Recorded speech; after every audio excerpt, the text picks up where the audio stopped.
Gamers, rejoice! We all love when a villain in a story gets served, especially when those villains are people buying up all the stock of PS5s and selling them at way marked up prices and thus taking advantage of others. Until the corporations bought it, branded it, and started selling it at ludicrously inflated prices. Well, PS5 scalping should be severely reduced because they are now having to sell at a loss. PS5 has been released now since November of 2020, and since then, when is the last time you've seen this thing in shelves? Here in Rhode Island, I've seen my first PS5 in-store shelves last month at a Walmart I was at, and I was like, okay, we are 2 years into the life of the console, and I am just now seeing this console on store shelves. What's been nice about trying to get a PS5 and combat scalpers in these last couple of years is some retail stores have actually had a queue system where you can have an invite to buy a PS5, and then that access code lasts for a good 24 hours before it expires. And a lot of people have been able to get PS5s the correct way through retail stores through that way. But if you couldn't get any of that, then you were kind of forced to meet scalpers at police stations and purchase them in a very sketchy way. In my last video that I did, which you can view up here, the PS5 stock issues were non-existent. If you watched Sony's CES presentation in January of 2023, they fully announced that stock is no longer an issue. And 2023, I had said in the video, is the year to buy a PlayStation 5. Thanks to the law of supply and demand, scalpers' entrepreneurial efforts have been completely squashed. Being able to purchase them at retail stores has forced consumers to say, why am I going to buy this on Craigslist when I can just easily just go into the store and buy one there? I've been saying this for a while. Patience. Due to the stock not being a problem anymore, the law of supply and demand has kicked in. If you can see on Facebook Marketplace, you can see scalpers are selling PS5s at a loss. You can see that they're selling their systems for between $50 to $100 off what they bought the system for, which is $400 to $500. It's technically cheaper to go this route by purchasing through scalpers, but in order to prevent this from happening in the future, we need to stop buying from scalpers, or this will guaranteed happen again when the PlayStation 6 comes out, or maybe when the Nintendo Switch Pro comes out, or the Xbox something X comes out. When we purchase from scalpers, we enable them and we encourage them to continue doing their business, which that's not what we want to happen for next generation. If you really want to have some fun with scalpers, I personally look on Facebook Marketplace for listings that I can comment on, and any potential buyer from a scalper that I've personally spoken with, I've said, you're not going to get any guarantee either that, one, this guy is actually selling you a PS5, or what if the system that you're buying is defective? You're not going to get a warranty and return policy by buying from Joe Schmo over here.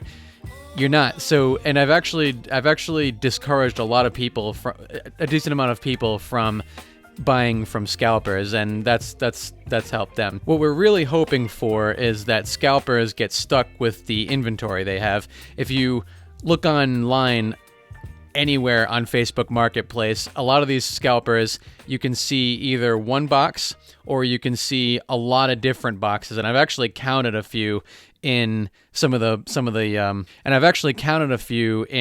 pictures that I've looked at. Some of them I've seen have 30 PS5s between the disc version and the digital version, and I'm seeing upwards of $20,000 in stock. And one of the best parts about these all is some scalpers are trying to give up entirely on selling on Facebook Marketplace or eBay or Craigslist, and they're actually trying to sell back to the places where they got it from. I'll leave a link to the description down below where you can see a scalper in January tried to give Walmart back his stock, and the store manager would not even allow him to return any of his stock. And then he even phoned Walmarts in the surrounding area and told them not to give this guy a return policy. So let's hope that this situation continues, that they're not able to give back their stock and they get stuck with them purposefully, because we don't want people taking advantage of other people. Why am I going to buy something for $100 to $200 or even more expensive for the privilege of buying from someone who hates you, really, and only cares about this person's self-interest? Since January, stock issues are not a thing. I actually have bought my PS5 from Sony.com, and it came actually quicker than I would have gotten on Amazon. And Amazon's where I do a majority of my shopping. Now, the question remains, should you wait for the PS5 Slim to come out sometime this year? From the rumors, we've seen a potential PS5 Slim coming in September, one with a removable disk drive. I did a video on that above, which you can see. For now, this is strictly rumor. We know that a PS5 Slim is coming at some point. There's been a PS1, there's been a PS2 Slim, there's been a PS3, two Slim models of that. There's been a PS4 Slim, and there's also been a PS5 Pro. Some people think that there's going to be a PS5 Pro. That's another rumor that's going around.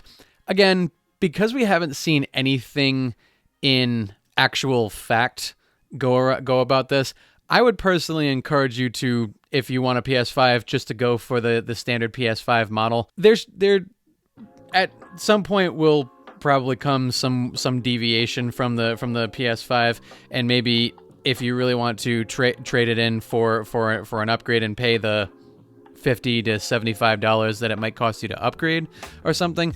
But don't deny yourself if you really want to play on PS5, especially when you can just go right into stores and grab a PS5 at will. So with that, are you seeing PS5s in stores? Let me know in the comments below. Have you decided to jump in? I've actually been browsing Reddit and seeing a lot of people asking if they should get PS4s now, because they've actually their last console was a PS3 or even an Xbox, and they want to know if PS4s are worth getting instead of a PS5. And to that, I would say, do not even go for the PS4 at this point, because you are future-proofing your console by getting a PS5, reducing the load times, and having your PS4 games run better. And if you decide to get PS5 games, then you have the option of doing so. Let me know what you think in the comments below, and let's celebrate this chapter in our lives by the Scalpers losing the battle. This warms all of our gamers' hearts, and this is a major win. Thanks for watching.